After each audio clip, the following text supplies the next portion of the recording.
அனைவருக்கும் வணக்கம். நான் திண்டுக்கல்லேருந்து பிரிட்டோராஜ் பேசுகிறேங்க. ஒரு 6 வருட தொடர்ந்த வறட்சி, அதுவும் குறிப்பாக இந்த 2016 மற்றும் 17ஆம் வருடத்தில் ஒரு 20 மாதங்களாக முறையான மழை இல்லாத ஒரு காரணம், நிறைய நிலத்தடி நீர்மட்டம் கீழே போய் போரும் கிணறும் அதிக அளவில் காய்ந்து கிடக்கக்கூடிய சூழ்நிலையில் நம்ம தமிழ்நாட்டில் பெரும்பாலான பகுதிகளில் தென்னை மரங்கள் காய்ந்து கொண்டிருக்கும் ஒரு சூழ்நிலையை நம்ம பார்த்துட்ருக்கோம். இந்த ஒரு சூழ்நிலையில் ஒரு சின்ன சின்ன முறைகள் ஏதாவது கடைபிடித்து அந்த தென்னை மரத்தை தக்க வைக்கலாமா அப்படின்னு சொல்லி நினைக்கிறோம். அதில் நம்ம என்ன செய்யலாம் அப்படின்னா, முக்கியமாக குறைந்த நேரம்தான் போர் ஓடும் அல்லது கிணத்துல தண்ணி ஓடும் அப்படிங்கிறவங்க தயவுசெய்து சொட்டு நீர் பாசனத்தை கழட்டிடலாம். சரிங்களா? அதை கழட்டிட்டு அல்லது அந்த இடத்துல அது மோட்டார்லேருந்து வெளியில் சொட்டு நீரோட இணையும் பகுதியில் ஒரு டைவர்ஷன் எடுத்து அதை சொட்டு நீர் பாசனத்தை கேட் வால் போட்டு மூடிட்டுங்க. அந்த இடத்துல வரக்கூடிய தண்ணீரை கண்டிப்பாக ஒரு ட்ரம்மில் நீங்கள் சேகரித்த தண்ணியை ஏதாவது ஒரு இயற்கை இடுபொருள்களோட கலந்து ஒவ்வொரு மரத்துக்கும் குறைஞ்சபட்சம் 20 லிட்டர்லேருந்து 30 லிட்டர் வரையிலும் எவ்வளவு கொடுக்க முடியுமோ அதை தாராளமாக கொடுக்கலாம். சரிங்களா? அதை கொஞ்சம் கொஞ்சம் மரத்துக்காக கொடுத்து பார்க்கலாம். சரிங்களா?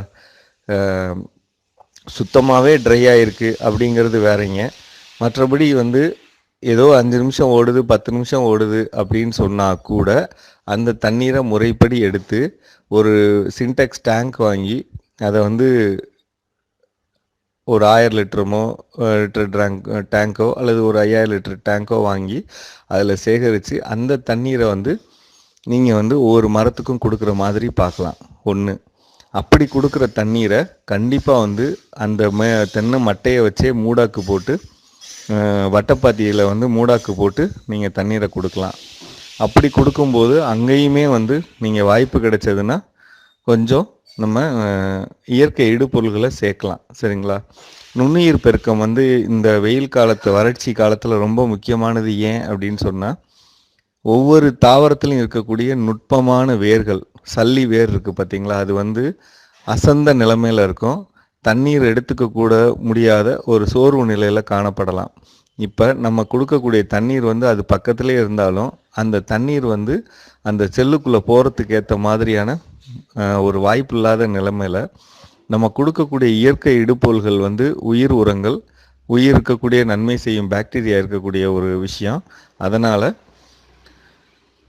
இந்த நம்ம கொடுக்கக்கூடிய தண்ணீர் அந்த செல்களுக்குள்ளே மாற்றம் செய்ய அது ரொம்ப ஒரு முக்கியமான காரணியாக இருக்கும். அது பண்ணுங்க.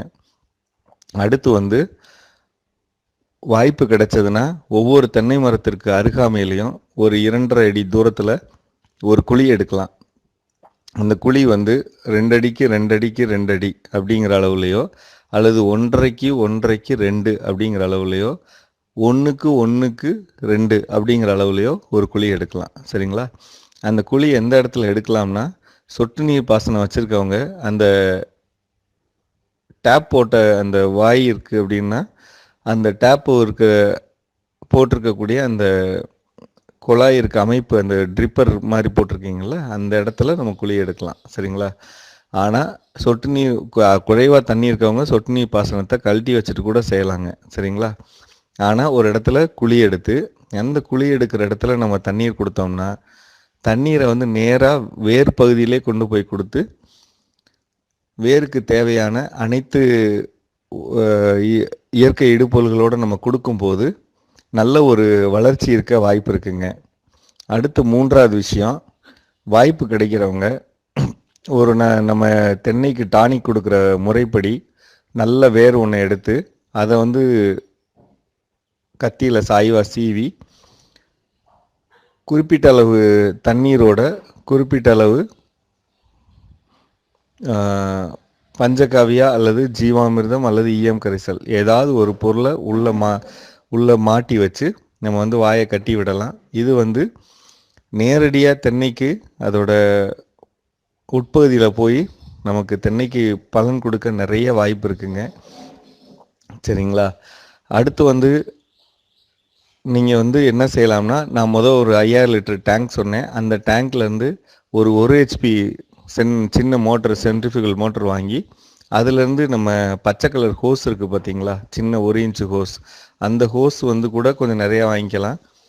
அப்படி வாங்கி கூட அந்த சின்டெக்ஸ் டேங்க்லேருந்து நம்ம பம்ப் பண்ணி ஒவ்வொரு மரத்துக்கா ஒரு நாளைக்கு 1 ஏக்கர், இன்னொரு நாளைக்கு இன்னொரு ஏக்கர் அப்படிங்கிற அளவுக்கு கூட இந்த குழிகளில் தண்ணீரை சேமித்து வைக்கலாம்.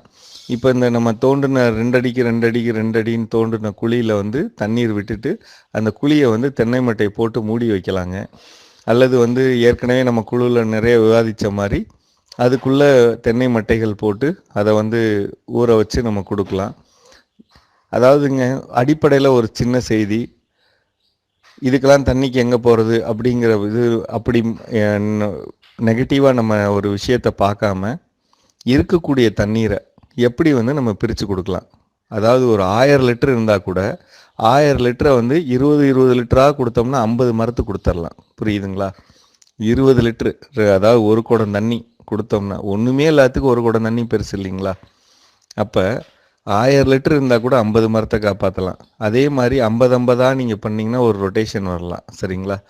அதுவும் முக்கியமாக செம்மண் சரளை உள்ள நிலம் உள்ளவங்க கண்டிப்பாக களிமண், வண்டல் மண்ணை போட்டு வண்டல் மண்ணோட இந்த தண்ணீரை கொடுக்கும்போது நீண்ட நேரம் வந்து நீண்ட நாட்களுக்கு நம்ம தண்ணீரை வந்து வேர்பகுதியில் சேமித்து வைக்க முடியும். சரிங்களா? தயவுசெய்து அப்படி பண்ணுங்கள். எங்கெல்லாம் காஞ்சிருக்கு அப்படிங்கிறத நல்லா ஆய்வு செஞ்சு பார்த்தீங்கன்னா அது உங்களுக்கு என்ன தெரியும்னா, செம்மண் சரளை உள்ள பகுதியிலையும் மணல் காடுலேயும் தான் அதிகமாக காஞ்சிருக்கும். சரிங்களா? தென்னை மரங்கள். அந்த மண்ணுக்கு நீங்கள் செய்ய வேண்டிய முதலுதவி என்ன அப்படின்னா, வண்டல் மண் பரப்புறதும் அல்லது களிமண் பரப்புறதும்.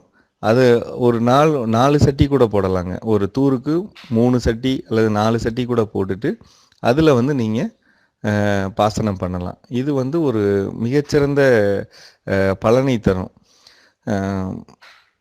அதாவதுங்க, சுத்தமாக தண்ணியே இல்லை அப்படின்னு சொல்கிறவங்க வந்து தயவுசெய்து எங்கேயாவது தண்ணீரை வாங்கி கூட ஒரு ட்ரம்மில் சேகரித்து அந்த தண்ணியை கொடுக்கலாம். இதை ஏன் நான் இந்த வார்த்தையை சொல்கிறேன் அப்படின்னா, இத்தனை வருஷமாக தென்னை மரத்தை நம்ம வளர்த்து நம்ம கொண்டு வந்துட்டோம். கொண்டு வந்த தென்னை மரங்கள் வந்து காய்கிறதுங்கிறத கண்ணில் பார்க்குறது தேவையில்லாது. சரிங்களா? அதுக்கு பதிலாக வந்து 2.5 லட்சம் 3 லட்சம் செலவழித்து நம்ம போர் போட்டு மோட்டர் மாட்டி காரியங்கள்லாம் பண்ணுறதுக்கு ஒரு 15,000 10,000 அல்லது 20,000 செலவழித்து நம்ம வந்து அதுங்களை காப்பாற்றுறது நம்மளுடைய அடிப்படை தேவை. சரிங்களா? இப்போ அதை செய்வோம். ஒரு ஆய்வுப்படி என்ன சொல்கிறாங்க அப்படின்னா, ஆடி மாதத்தில் நமக்கு பொதுவாக இந்த ஆடி பட்டம்னு சொல்லக்கூடிய ஜூலை, ஆகஸ்ட், செப்டம்பர் இந்த நாட்களில் வந்து பார்த்திங்கன்னா மொத்தம் 8லேருந்து 9 மழை நமக்கு கிடைக்கணுங்க. தமிழ்நாட்டில் 8லேருந்து 9 மழை கிடைக்கணும். ஆனால் ஒஸ்ட் கேஸ் வந்து 2லேருந்து 3 மழை உறுதியாக கிடைக்கும்னு சொல்லியிருக்காங்க. அதுவும் வந்து அடுத்த வரக்கூடிய வாரம் அல்லது அதுக்கு அடுத்த வாரத்தில். சரிங்க? அதாவது வர வாரத்தோட கடைசி 22, 23 அந்த சமயம் அல்லது வந்து 25, 26 அந்த சமயத்தில் கண்டிப்பாக ஒரு நல்ல மழை பரவலாக கிடைக்கும் அப்படின்னு சொல்லியிருக்காங்க. சரிங்களா? நம்பிக்கையோடு காத்திருப்போம். நிச்சயம் வந்து நமக்கு நல்லது நடக்கும். குறைந்த தண்ணீரை எந்த பயிருக்காக இருக்கட்டும் பிரித்து கொடுத்து ஒரு காரியம் பண்ணுவோம். சரிங்களா?